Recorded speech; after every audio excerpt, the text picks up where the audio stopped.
may be the greatest catch I've ever seen in my life. Today is a good day. Now, I know we're not talking about anything that's fun. I know we're talking about some of these pitchers that have drastically fallen down fantasy baseball rankings. But hey, at the very minimum, we can all celebrate in the fact that this channel is one step closer to 1,000 subscribers. Thank you for everybody that's been subscribing to the channel. Thank you everybody who's been dropping likes on the videos. It really helps us out. And most importantly, thank you to everybody in the YouTube comment section correcting me where I've been wrong, because I say this all the time, guys. There is no way I can come out here and I can tell y'all that I am the smartest fantasy baseball player in this room. These videos are getting hundreds and hundreds of views, and I can sit here and I can go, you know what? If this video gets 500 views, I can guarantee you that at least 400 of those views are coming from people that are smarter than I am. So please continue to go to the comment section. Please continue to give me your opinion, because your opinion probably matters a lot more than mine. So other people down in that comment section can get some help as well. But yeah, that's it. Let's dive into this video, and I want to remind everyone what we are doing here. Like I said earlier, I'm not smart enough to sit here and make my own fantasy baseball rankings. If I did, I'd be having to sit here all day, probably for like 6 hours, and really nitpicking them. And at the end of the day, I would get a set of rankings that are worse than what you can find on Fantasy Pros. Now, this is not an ad. It's just free rankings that you can get online, and they have 10 consensus quote-unquote experts. You can be the judge of that, but nonetheless, 10 guys that are obsessed with fantasy baseball going through and making their own rankings. We're going to be looking at that set of rankings, as well as high-stakes fantasy baseball ADP coming into the season, and looking at the guys who have fallen the most. But anyway, let's dive into our first player, and this is going to be Sonya Gray, pitching for the Reds. Now, I know the Reds have been a team that, I mean, it's typical Cincinnati where they can get all the lineup production in the world. They can score at will, but they can't stop their opponents from doing the same. Now, 31 years old, Sonya Gray was going around pick 80. So at the end of the 7th, the beginning of the 8th round in those 12-team formats. Now in 2019, like I want to remind everyone, maybe you're new to the channel, maybe you don't know this, 2019, that's the year we're looking at. That is the full sample. That is a completely normal season. That is the baseline of what we should be expecting. And in 2019, Sonya Gray was a fantastic pitcher. I mean, he pitched 175 innings. What you love to see is you love to see the strikeout per inning ratio, where he only pitched 175 innings, but he had over 200 strikeouts. We know that gives him some kind of ceiling in fantasy. Then he was able to keep the whip down there at 1.08. He was able to keep the ERA under 3. So a fantastic year in 2019, a full season. There are no crazy variables in it. That's what you want to see. And in 2020, he comes out and is slightly worse. I mean, the ERA goes up to 3.7. The whip goes up to 1.21. But guys, small sample, weird year, yada, yada, yada. We've always talked about this. Now, I will point out the fact that he only pitched 56 innings, but he was able to accumulate 72 strikeouts. So that is encouraging, the fact that you are still seeing that strikeout per inning ratio maintain. Now, in 2021, obviously, it's been a weird year. Obviously, he's had to miss some games. He's only been able to start 2 games so far. And in those 2 starts, he's only made it through 8 total innings. And it's ugly. I mean, the whip is over 2. The ERA is close to 8. But I want to remind everyone, guys, I mean, it's an extremely small sample. What's going to be way more predictive for his rest of season performance is actually what we had in 2019.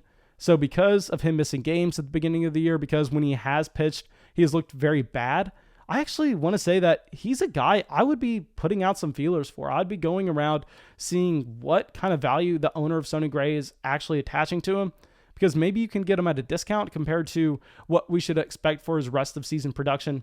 Now, of course, like I said, guys, I'm an idiot. So if I'm missing anything, go down to the comment section and let me know right away.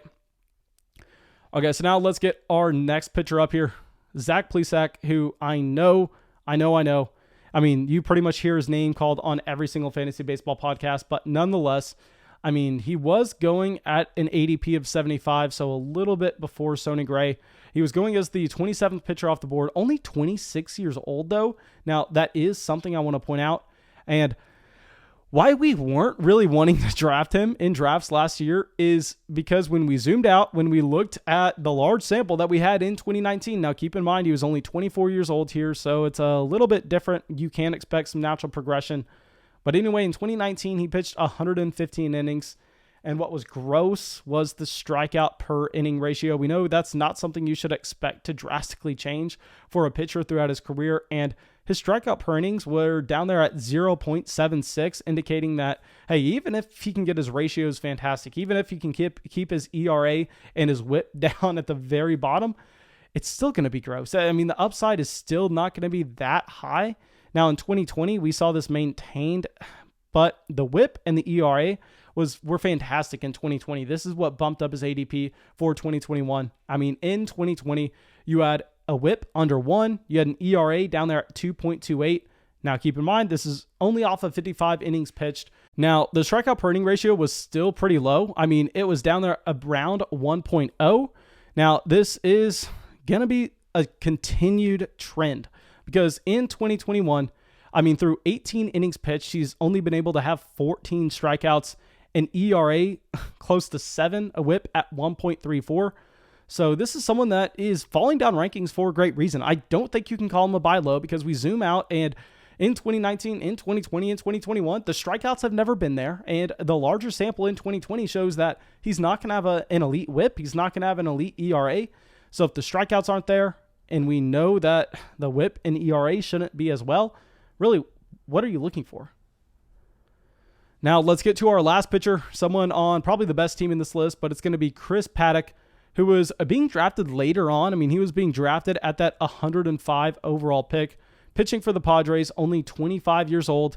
And to be honest, if you would have asked me if you should have drafted him coming into the year, I would have been like, yes, 100%. This is a fantastic value. Where we zoom out, and in 2019, at only 23 years old, he pitched 140 innings, had a whip under 1, more strikeouts than innings pitched, and an ERA hovering around 3.30. So you love those numbers. You love the fact that you have more strikeouts than innings pitched at 23 years old. You love the fact that the whip is under 1. I mean, that's straight up ridiculous. And in 2020, yes, I mean, he did regress slightly, but it was to a 1.22 whip, a 4.73 ERA, and strikeouts per inning ratio was pretty much at 1.0. So not horrible, not great though, but keep in mind, he's only 24 years old. Now in 2021 so far, he's been, I don't even want to say that bad. I don't know why he's falling so much in these rankings where he's only started 4 games. He's only made it through 18 innings, which obviously is concerning. That's less than 5 innings per game. But the whip at 1.39, the ERA at 3.50, and he has about the same amount of strikeouts as innings pitched. So here with Paddock, let me know if I'm missing something, guys. I don't understand the fall in the rankings here. I think that I don't even know why the fall is here. So I'll say that I think we should be buying him low unless I am missing something drastic. Now, thank you guys. I really hope y'all enjoyed this video. I really hope y'all got something from it. Of course, if y'all did, go down there, drop a like, leave a comment, subscribe to the channel. It helps us out a ton, and I will see y'all with the video tomorrow. I want to give a big thank you for everyone joining the flock. Devin Strom, Alejandro, Mark, Jared, Caleb, and IV of Lean, Randotron, Micah, Larry, and Tyler.